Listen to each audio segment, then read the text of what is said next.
오늘 우리는 로마서 12장의 말씀을 살펴보게 됐는데요.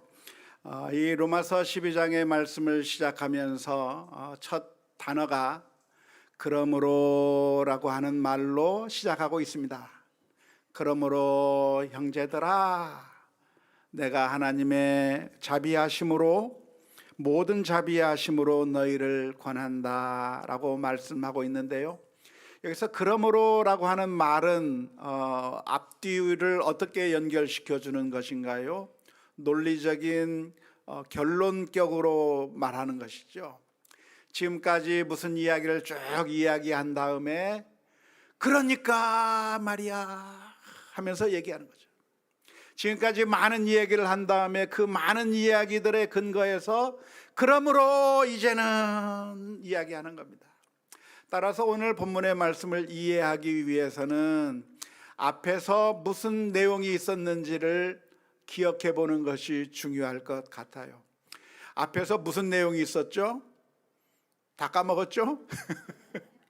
괜찮습니다.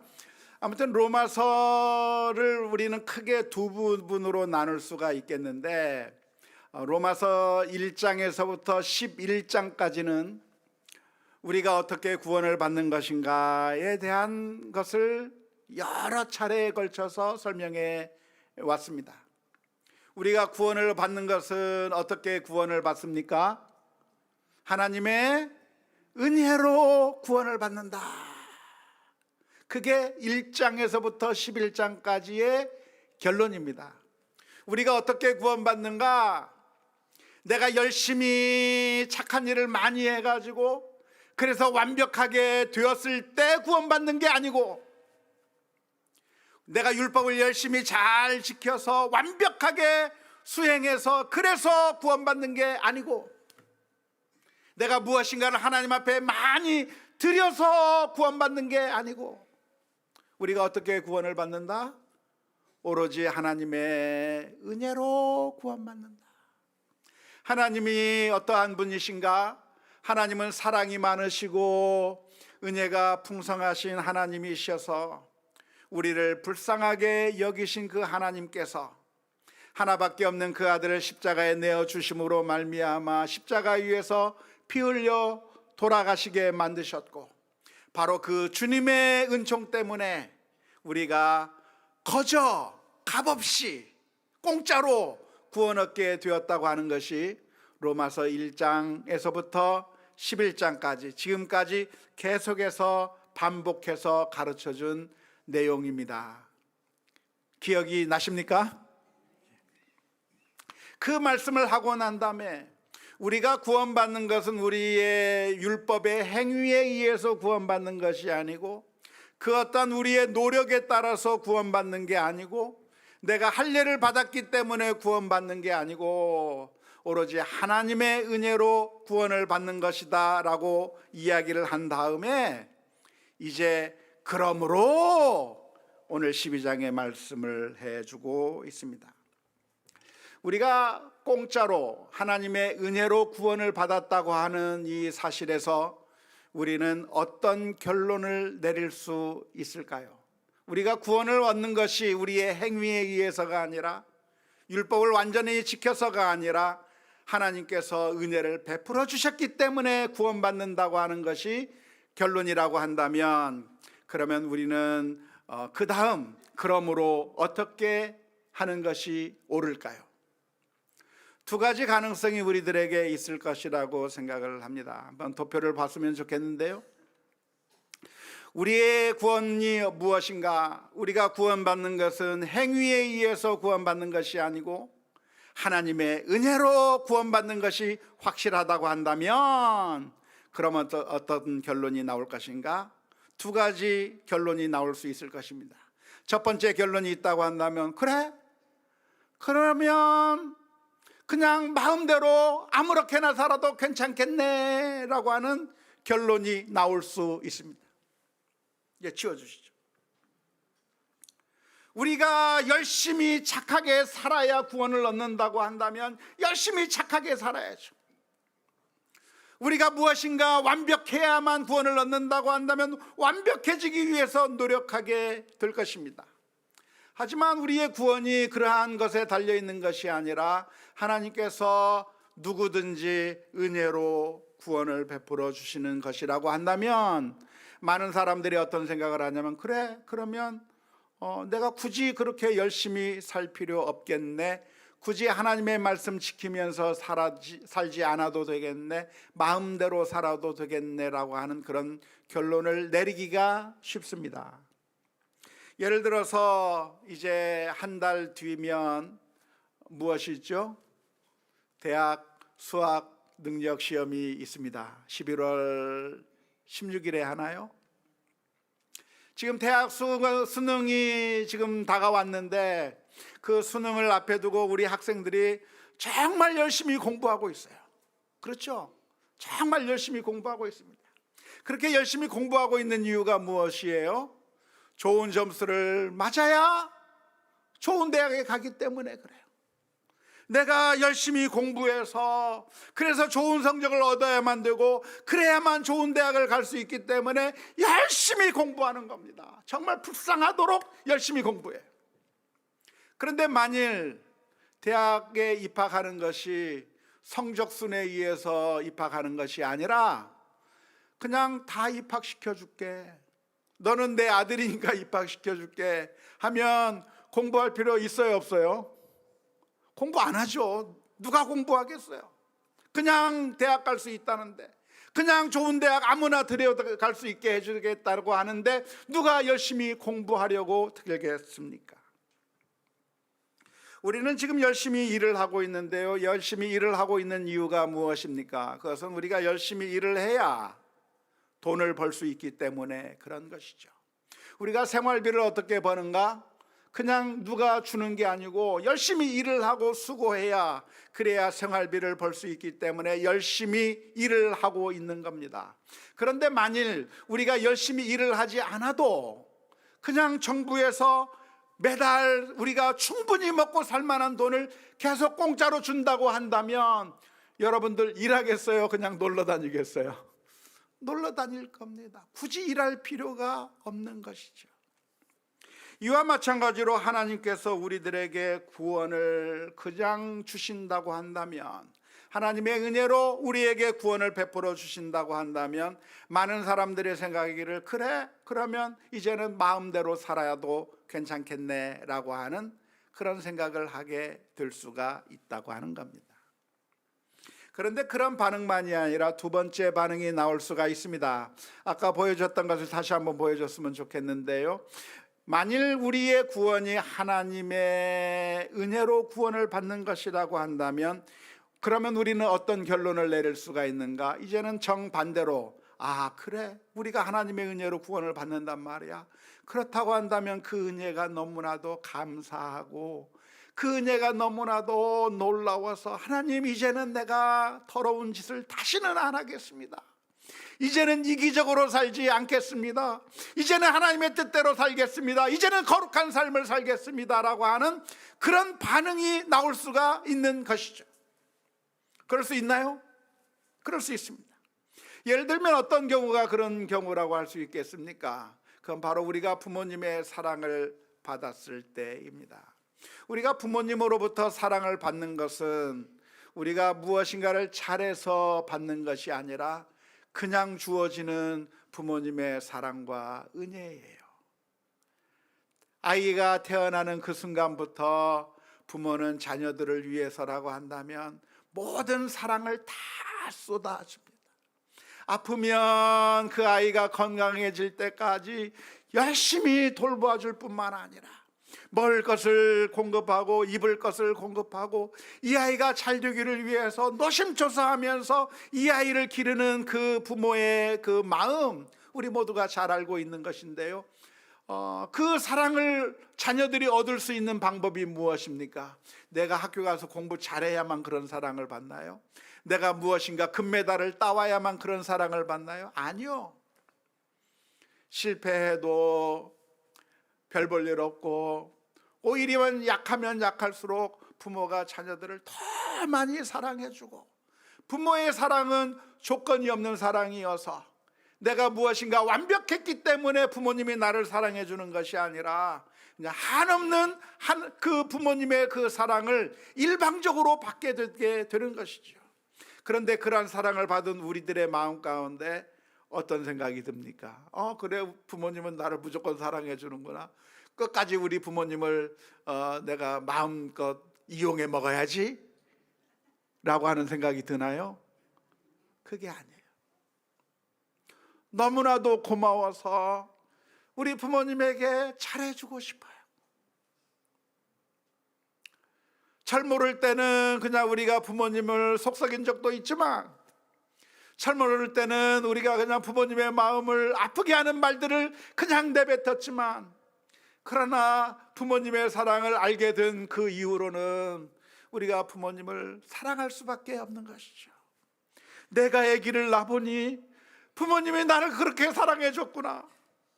내가 우리 아이를 이렇게 사랑하면서 정말 애쓰면서 우리 아이를 길러보니까 우리 부모님도 나를 저렇게 사랑해 줬구나 생각이 나서, 우리 부모님이 연약해진 지금 그 부모님에게 더 많은 사랑을 보여주길 원하고, 부모님에게 가장 많은 사랑을 보여주고 싶은 것이 어쩌면 자연스러운 우리들의 마음일 거라고 믿습니다. 바로 하나님의 은혜도 마찬가지죠. 하나님께서 우리를 사랑하사 하나밖에 없는 그 아들을 우리 위에 내어주신 그 하나님의 놀라운 사랑을 받게 되었을 때, 우리는 그 사랑을 받고서 그냥 아무렇게나 사는 것이 아니라, 하나님이 나 같은 죄인을 사랑해 주셨으니 이제는 주님, 내가 주님의 뜻대로 살겠습니다, 이제는 하나님의 말씀대로 살겠습니다 고백하면서 믿음의 길을 걸어가는 것이 당연한 반응이라고 믿습니다. 오늘 저와 여러분들은 1번의 반응이 아니라 2번의 반응이 우리들이 마땅히 가져야 할 반응이라고 하는 사실을 믿으며, 정말 하나님의 뜻대로 거룩한 인생을 살아가는 우리 모두가 다 될 수 있기를 주님의 이름으로 축원합니다. 안타깝게도 크리스천들 중에는 그럼에도 불구하고 정말 거룩하게 살려고 하는 욕망이 아니라, 하나님의 은혜로 구원을 받았다고 하는 그 사실을 악용해서 이제는 마음대로 죄를 지어도 괜찮겠다고 생각하는 그런 잘못된 결론을 내리는 사람들이 종종 있습니다. 대표적인 사람들이 구원파라고 하는 이단이라고 할 수 있겠고요, 구원파가 아니더라도 우리 정통교회에서 신앙생활을 하는 사람이라고 할지라도 그런 생각을 가지고 있는 사람들이 의외로 많아요. 나 예수님 믿어, 나 교회 다녀, 그러니까 언젠가는 구원받겠지, 그러면서 이 세상에서 마음대로 악하게 행동하고 하나님의 뜻과 반대되는 일들을 마음대로 행하면서도 사랑을 베풀지 않고 살고 이기적으로 탐욕적으로 살면서 미워하는 삶을 살면서도 내가 교회를 다니고 있고 내가 예수님을 믿기 때문에 나는 구원을 받을 거라고 그렇게 잘못된 확신을 가지면서 계속해서 악을 저지르는 사람들이 우리 가운데 있을 수 있다는 것입니다.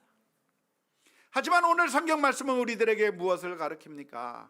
로마서 12장 1절 말씀에서는 이렇게 기록하고 있습니다. 그러므로 형제들아, 여기서 남자들만 들으란 얘기인가요?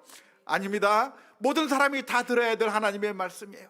그러므로 형제 자매들아, 내가 하나님의 모든 자비하심으로 너희를 권하노니 너희 몸을 하나님이 기뻐하시는 거룩한 산 제물로 드리라. 이것이 너희가 드릴 영적 예배니라.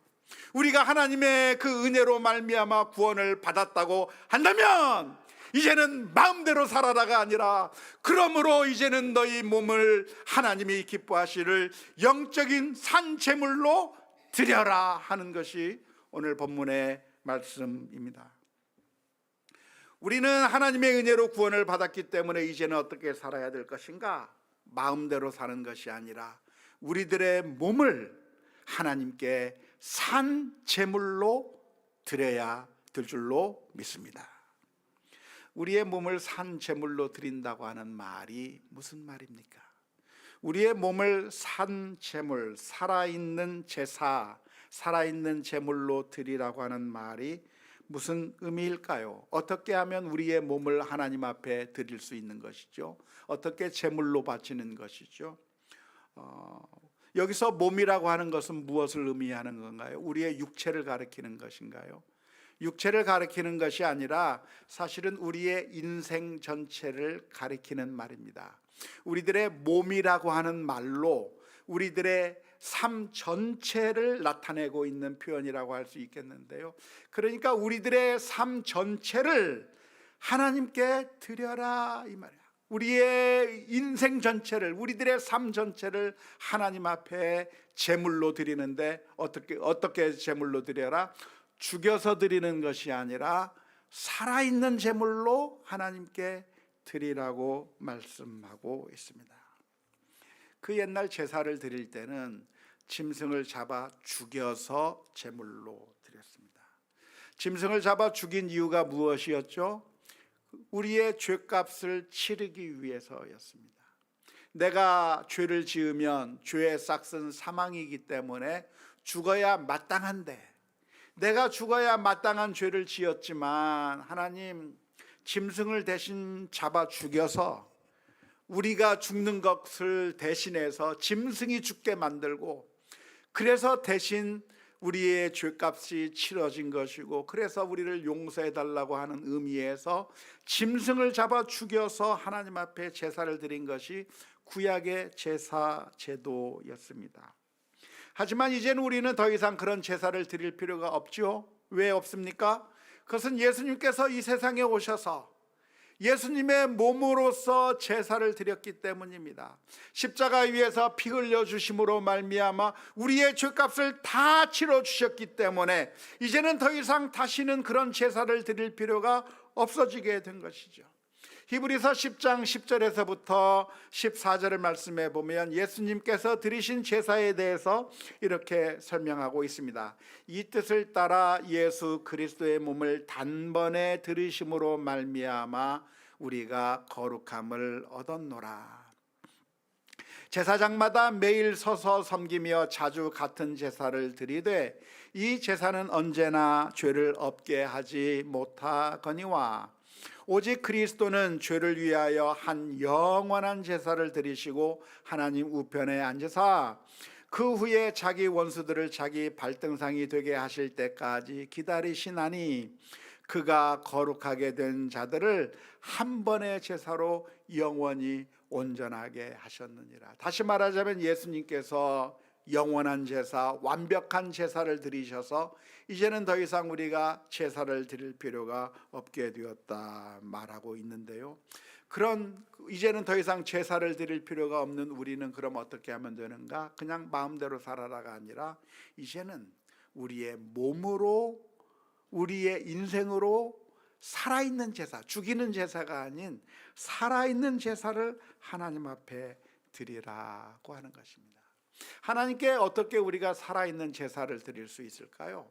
하나님께 살아있는 제사를 드리는 것이 무엇입니까? 바로 그 다음 절에 나와 있습니다.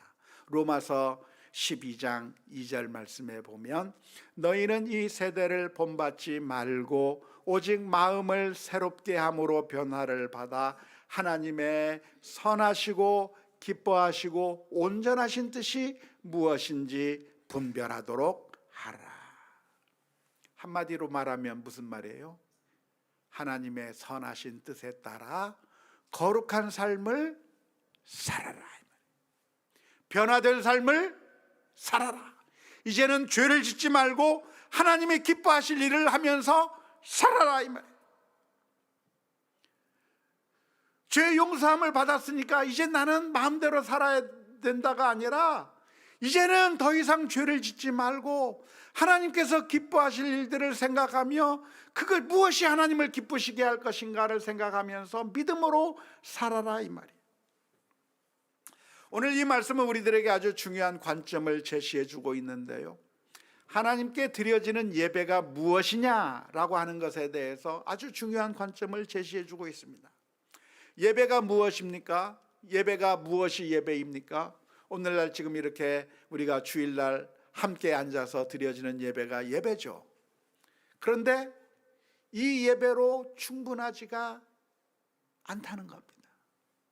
지금 우리가 와서 함께 예배를 드리고 있는데 우리가 예배 드렸으니까 됐어, 우리가 이번 주일날 예배 드렸으니까 나는 예배 드렸어, 이게 아니라 하나님께서 원하시는 것이 무엇이냐면 이렇게 주일날 와서 1시간 예배 드리는 것으로 충분하지 않고 더 많은 제사가 예배가 필요하다 이 말이에요. 물론 오해하지 마십시오. 오늘 드려지는 이 예배가 아무 의미 없다고 하는 그런 의미가 아닙니다. 이 예배는 정말 중요합니다. 때때로 그래서 우리가 이 예배에 참여하는 것이 중요하고 예배를 빠지지 않는 게 중요하고 항상 예배를 드리기 위해서, 매주 예배를 드리기 위해서 적극적으로 참여하는 것이 정말 중요합니다. 어떤 때를 보면 예배를 드리고 나도 내가 예배 드린 것에 대한 감흥이 없을 때가 종종 있을 수 있습니다. 그런 때 있나요? 대답을 안 하셔. 그럴 때가 있어요. 어떤 때는 예배에 참석했는데 설교 소리가 하나도 들리지도 않고, 예배에 참석했는데 아무런 마음에 뜨거움도 없고, 어떤 예배는 그냥 잠만 자다 간 것 같고, 어떤 때는 그냥 온갖 복잡한 생각 때문에 그냥 예배에 몸뚱아리는 와 있지만 그냥 의미 없이 그냥 흘러간 것만 같은 때가 있어서, 그래서 많은 사람들이 어떤 때는 내가 도대체 이 자리에 왜 와 있나 생각될 정도로 생각될 때도 있습니다. 하지만 그런 일들이 있다고 할지라도 우리가 예배를 아주 중요하게 여기는 것이 정말 아주 중요하다고 생각이 드는데요. 왜냐하면 그것은 예배라고 하는 것은 우리의 영적인 양식과 같은 것이기 때문에 그렇습니다. 우리가 밥 먹다 보면 밥이 항상 맛있나요? 맛이 없을 때도 있나? 입맛이 하나도 없을 때가 있나요? 없을 때가 있죠? 저는 항상 맛있어요.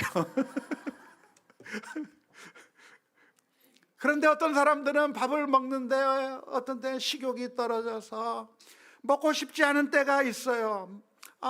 내가 이거 좀 먹고 싶지 않다 이렇게 생각되는 경우가 있는데, 그럼에도 불구하고 우리가 매일매일 식사를 해야 되는 이유가 무엇입니까? 매일매일 밥을 먹고 식사를 해야 그게 우리들에게 육신의 에너지를 제공해 주기 때문에 그렇죠. 먹기 싫어도 먹어야 되는 이유가 뭐예요? 병원에 가서 밥 먹으려면 밥이 잘 안 들어가는데 그래도 먹어야 되는 이유가 뭐예요?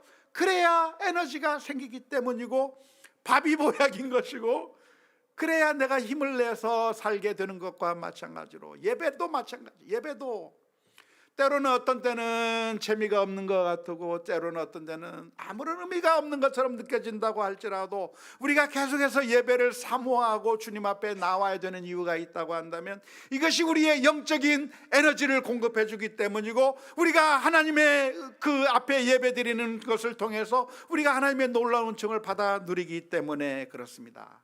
그런데 이 예배 시간이 중요하기는 한데, 그런데 오늘 해주시는 하나님의 말씀이 무엇이냐면 그것이 예배의 전부가 아니라는 거예요. 예배가 무엇인가?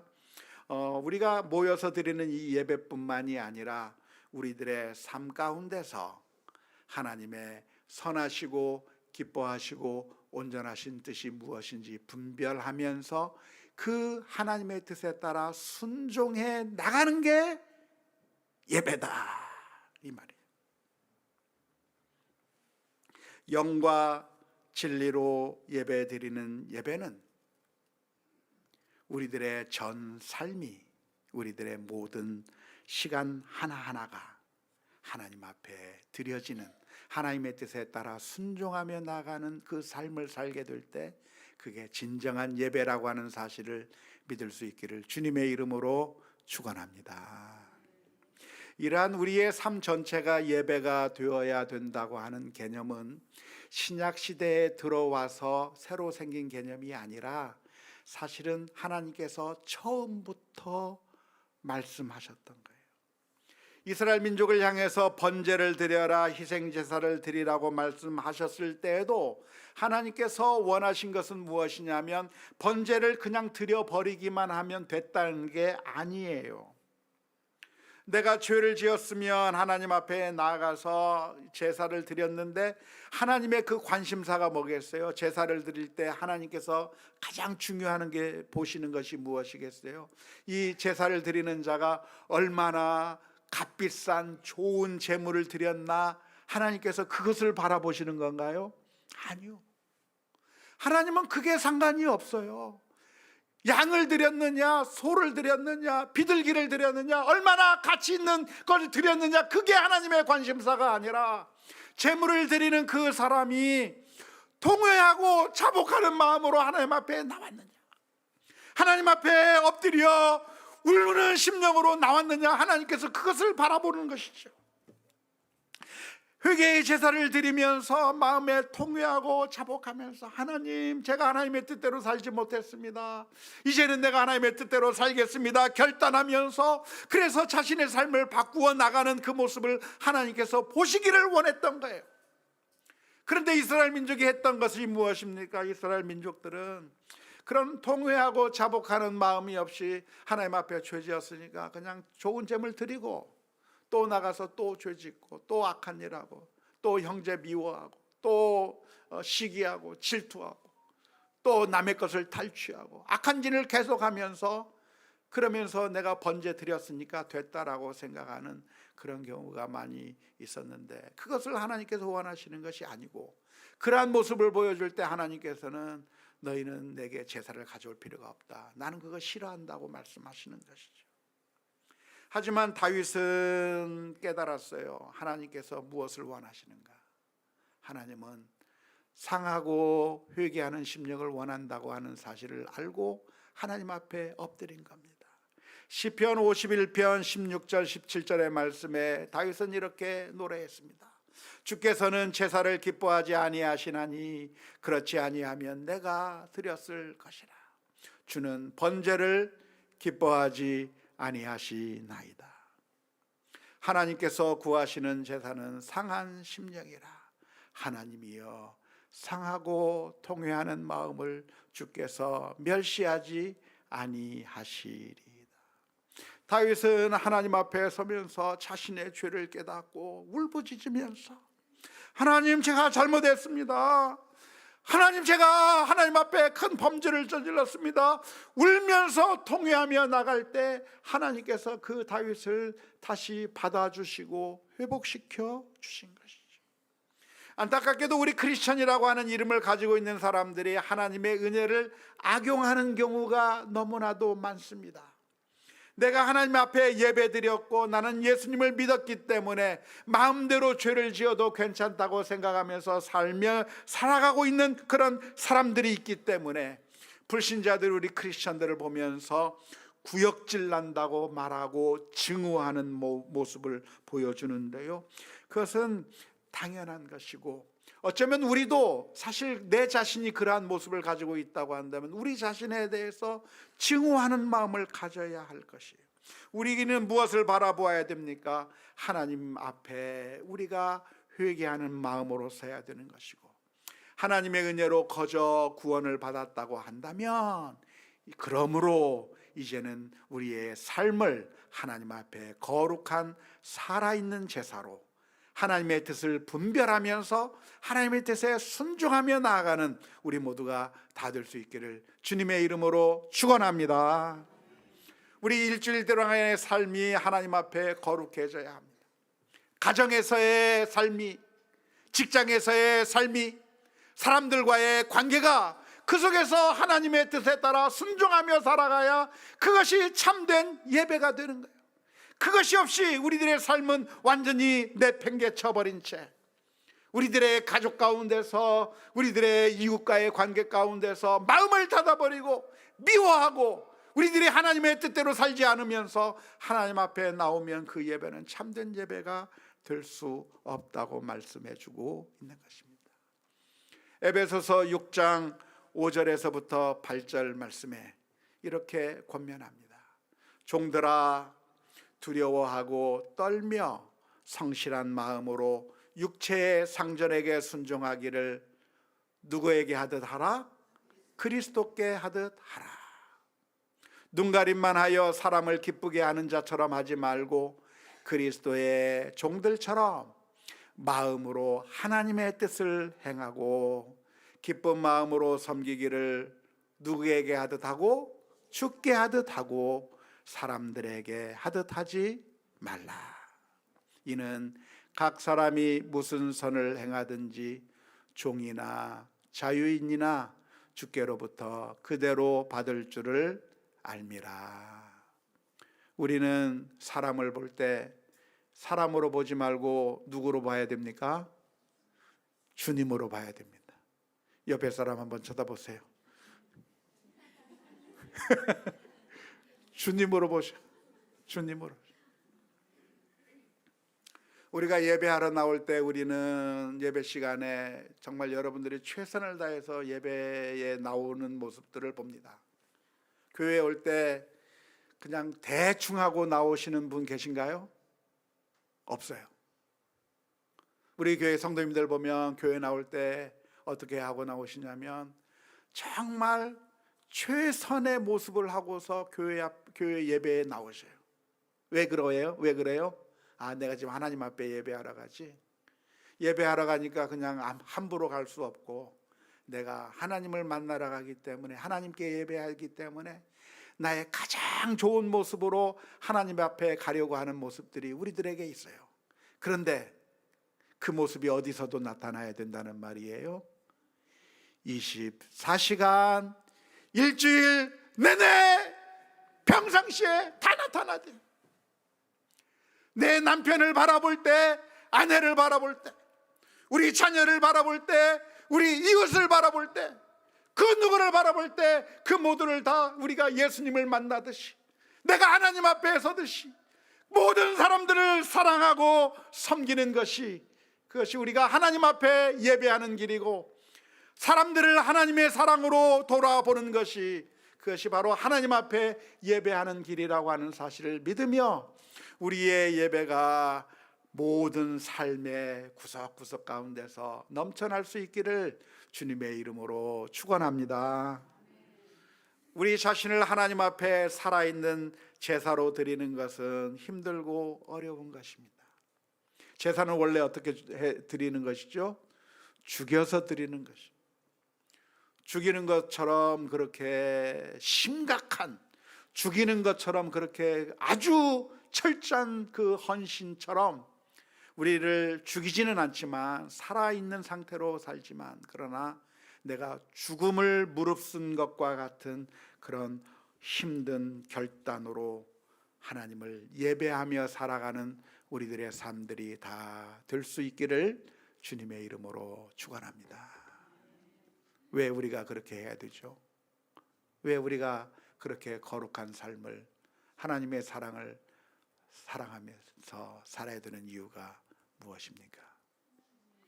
하나님께서 먼저 우리에게 놀라운 사랑을 베풀어 주셨기 때문입니다.